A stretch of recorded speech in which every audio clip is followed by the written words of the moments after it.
and poetry was written so that people could do that. That's why we have that form, is so that people could remember it and have it with them. And we don't do any of that anymore. Anyways, back to Jung.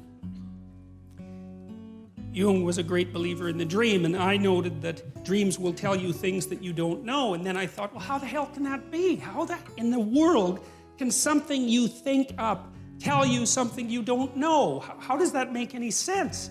First of all, why don't you understand it? Why does it have to come forth in the form of the dream? It's like there's something going on inside you that you don't control, right? The dream happens to you just like life happens to you. I mean, there is the odd lucid dreamer who can, apply a certain amount of conscious control, but most of the time you're laying there asleep and this crazy complicated world manifests itself inside you, and you don't know how. You can't do it when you're awake, and you don't know what it means. It's like, what the hell's going on? And that's one of the things that's so damn frightening about the psychoanalysts, because you get this both from Freud and Jung. You really start to understand that there are things inside you that are happening that control you instead of the other way around. There's a bit of reciprocal control, but there's manifestations of spirits, so to speak, inside you that determine the manner in which you walk through life. And you don't control it. And what does? Is it random? There are people who have claimed that dreams are merely the consequence of random neuronal firing, which is a theory I think is absolutely absurd, because there's nothing random about dreams.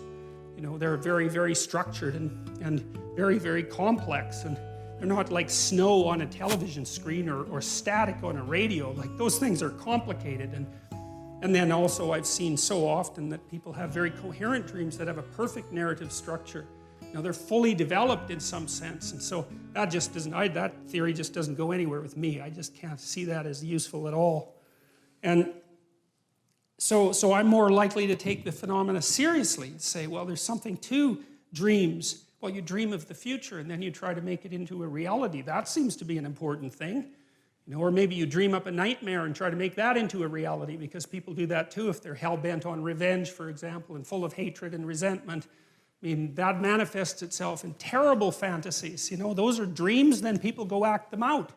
These things are powerful, and whole nations can get caught up in collective dreams. That's what happened to the Nazis. That's what happened to Nazi Germany in the 1930s. It was an absolutely remarkable, amazing, horrific, destructive spectacle. And the same thing happened in the Soviet Union. The same thing happened in China.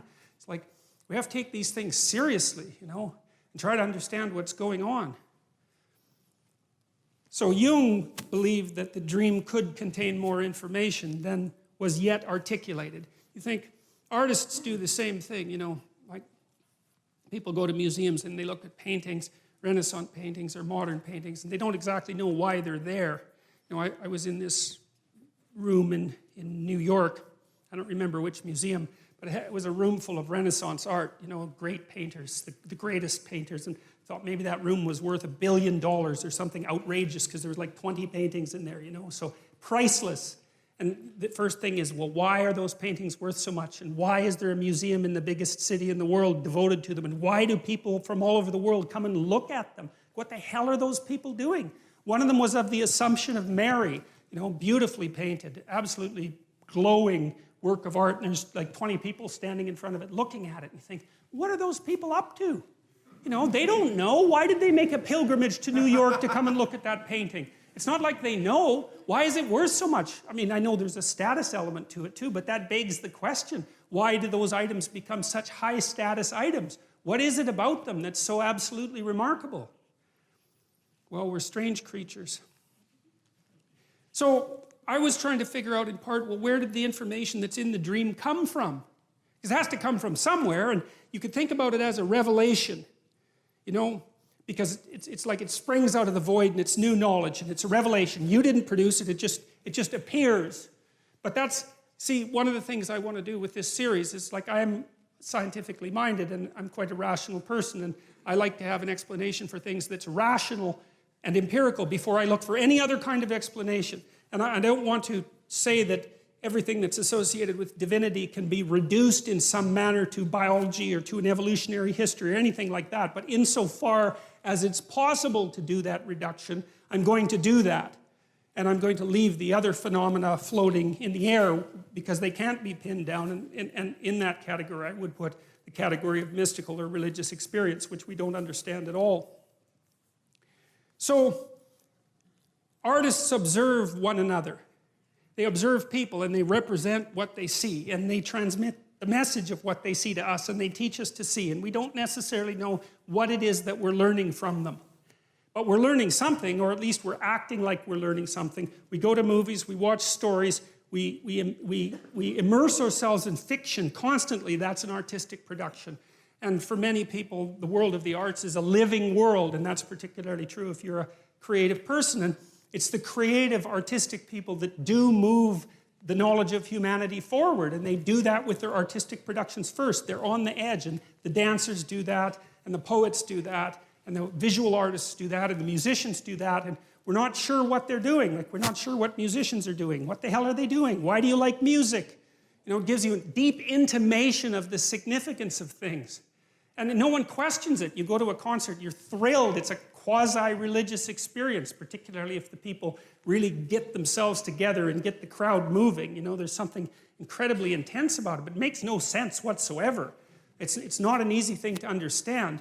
Music is deeply patterned, and patterned in layers, and I think that has something to do with it, because reality is patterned and deeply patterned in layers, and so I think music is representing reality in some fundamental way, and that we get into the sway of that and sort of participate in being, and that's part of what makes it such an uplifting experience. But we don't really know that's what we're doing. We just go do it, and it's nourishing for people, right? I mean, young people in particular, lots of them live for music. It's where they derive all their meaning, their cultural identity. Everything that's nourishing comes from their affiliation with their music, and is part of their cultural identity. So that's an amazing thing. The question still remains, where does the information in dreams come from? And I think where it comes from is that we watch the patterns that everyone acts out.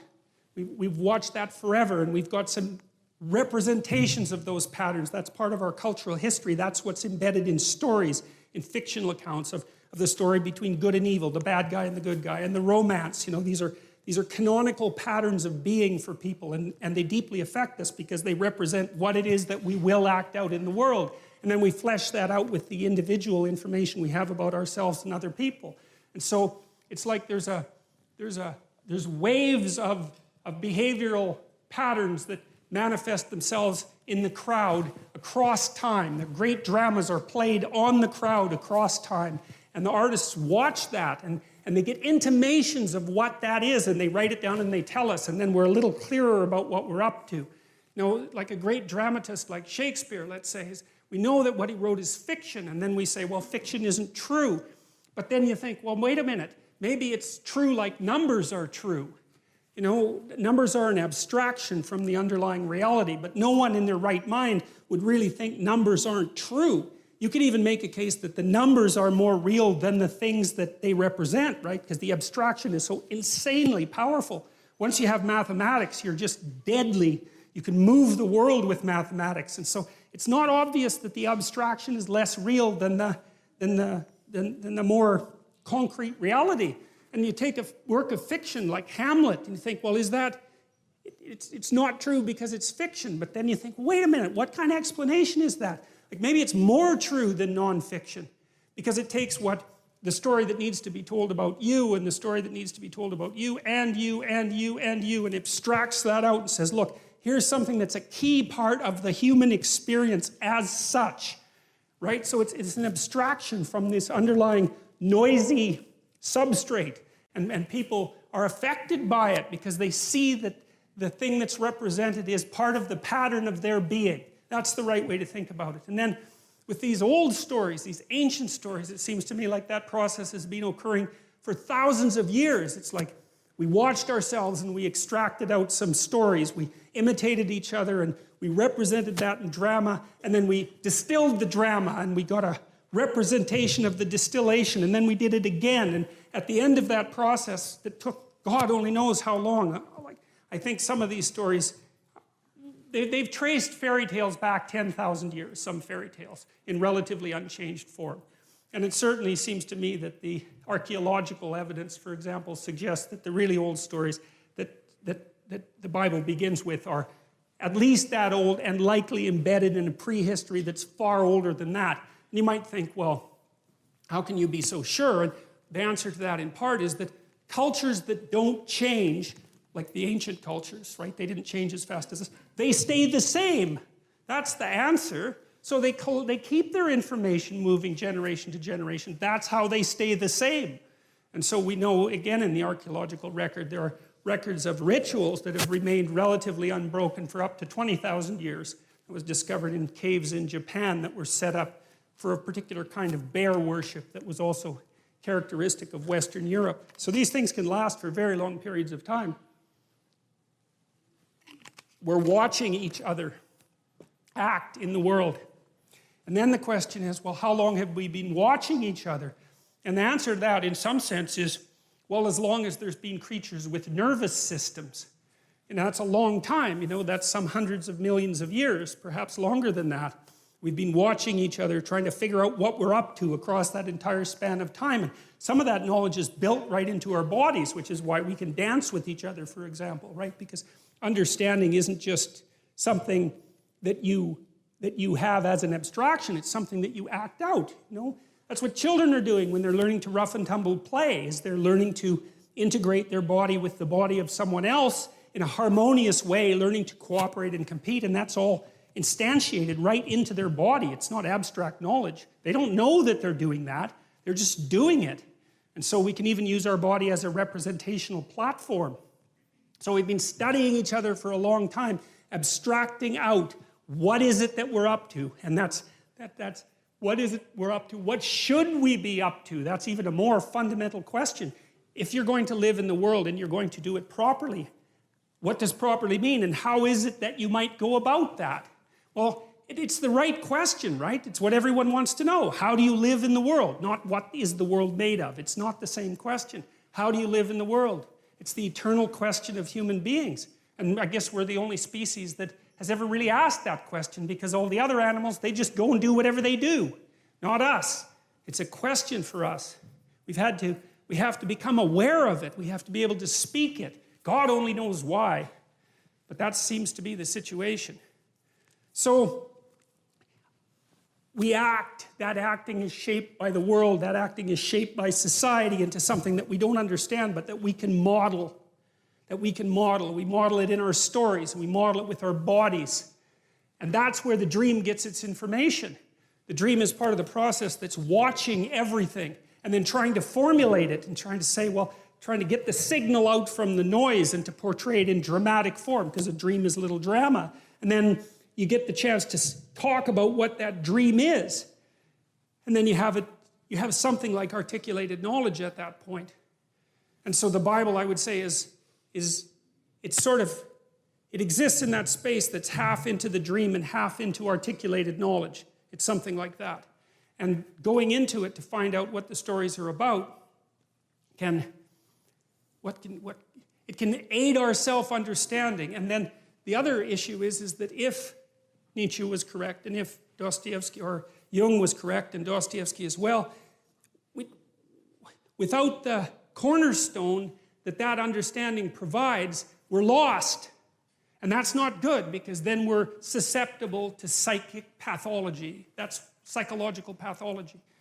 You know, the people who are adamant anti-religious thinkers seem to believe that if we abandoned our immersement in the underlying dream, that we'd all instantly become rationalists like Descartes or Bacon, or, you know, intelligent, clear-thinking, rational, scientific people. And I don't believe that for a moment, because I don't think there's any evidence for it. I think we would become so irrational so rapidly that the weirdest mysteries of Catholicism would seem positively rational by contrast. And I think that's already happening. So...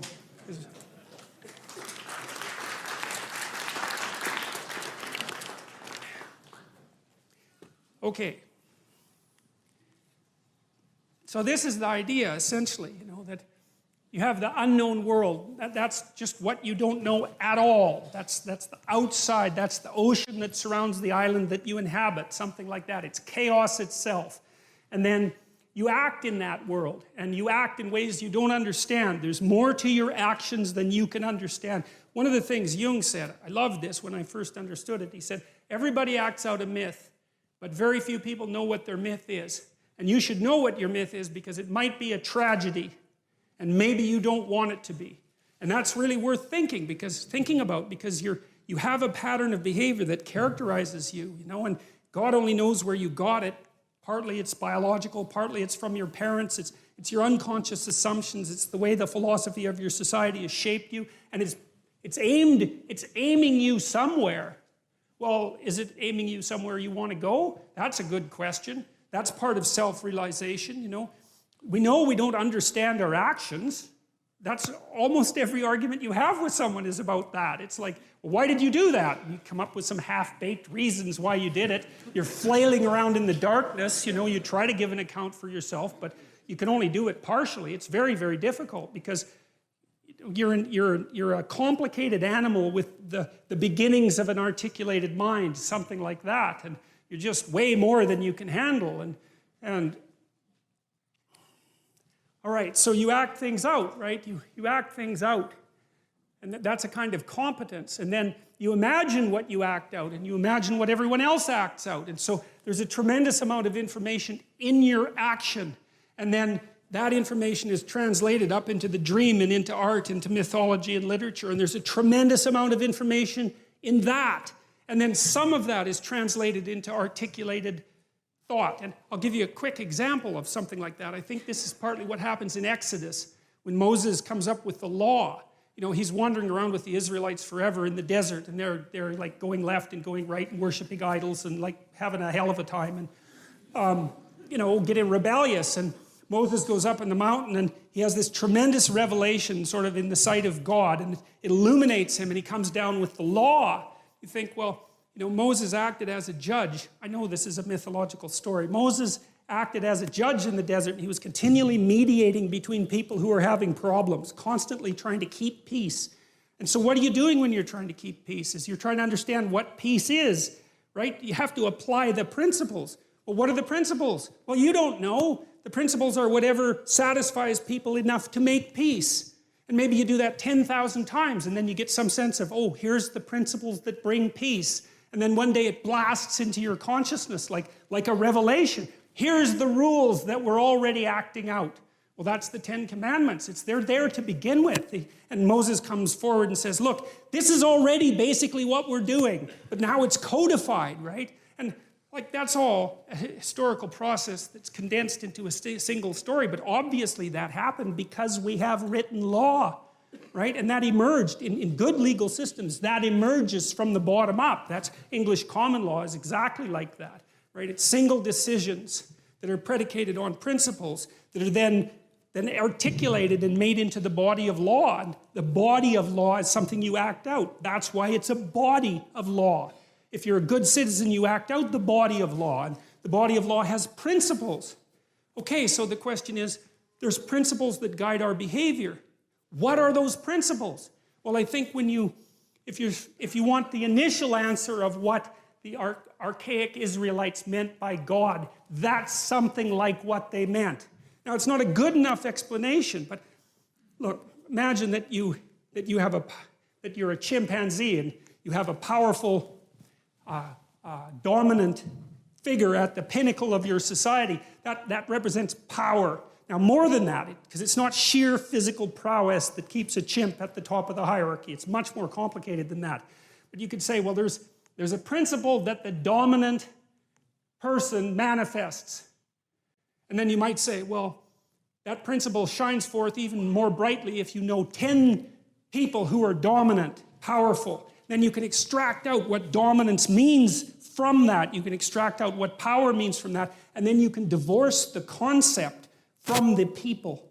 And we had to do that at some point because we can say power in a human context and we can imagine what that means, but it's divorced from any specific manifestation of power. Well, how the hell did we do that? Like, that's so complicated. If you're a chimp, the power is in another chimp. It's not some damn abstraction. Well, so the question is, think about it. We're in these hierarchies, many of them across centuries. We're trying to figure out what the guiding principle is. We're trying to extract out the core of the guiding principle. And we turn that into a representation of a pattern of being. Well, it's something like that. That's God. It's an abstracted ideal. And it's put in personified form. It manifests itself in personified form, but that's okay, because what we're trying to get at is in some sense, the essence of what it means to be a properly functioning and properly social and properly competent individual. We're trying to figure out what that means. You need an embodiment, you need an ideal that's abstracted that you could act out that would enable you to understand what that means. And that's what we've been driving at. So that's the first hypothesis in some sense. I'm going to go over some of the attributes of this abstracted ideal that we formalized as God. But that's the first sort of hypothesis, is that a philosophical or moral ideal manifests itself first as a concrete pattern of behavior that's characteristic of a single individual. And then it's a set of individuals.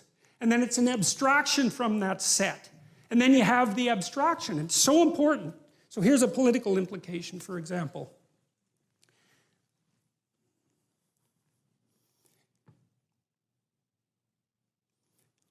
One of the debates, we might say, between early Christianity and the late Roman Empire was whether or not an emperor could be God, literally, right? To be deified, to be put in a temple.